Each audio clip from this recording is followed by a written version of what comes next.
That explosion created on edge of the boundary between the two areas of space is seen as a nebula.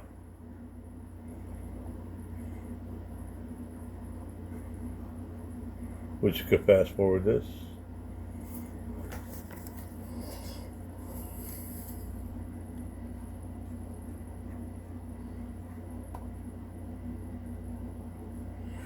Picture this right there as you turn around. The explosion of the new mother rock creates this huge explosion, and we see it as a nebula, just like that there. That means that this is the explosion, and that is the reflection on the boundary layer between us and the area of nothing. The antimatter realm, I call it. You're looking at a mirror image of the back of that. Continue.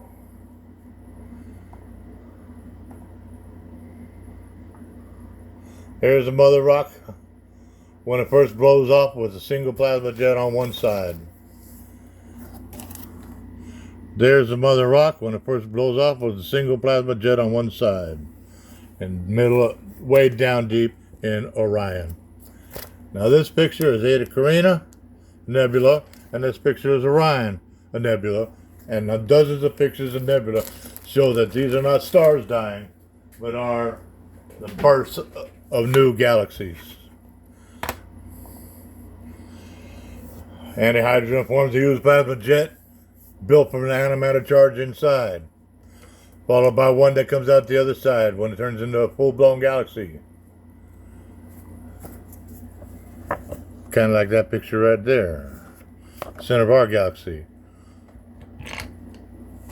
Mother rock right down there in the middle with the plasma jet out either side, an electromagnetic field created by that rock spinning. The field supports the bubble, pushes outward on it, so it starts to expand into a barred spiral. Single jet light going right through it. That gyroscopic action begins a sideways turn of the rock, and it forces jets back over behind the rock as it's expanding outward from a barred spiral into a spiral. There you get your classic S shape, which I've been looking for all my life. And in fact, when you look at the galaxies, you can easily discern that there's a dark line coming on the inside of both arms, and that general, most all of them have only two jets coming out, only two spiral arms that twirl around. So my pretty mother rock with the plasma blowing over the back of the rock. Let's drop on down there in the middle of it. See what's really going on in the center of our galaxy. The birth of life right there as those jets pull back over that rock.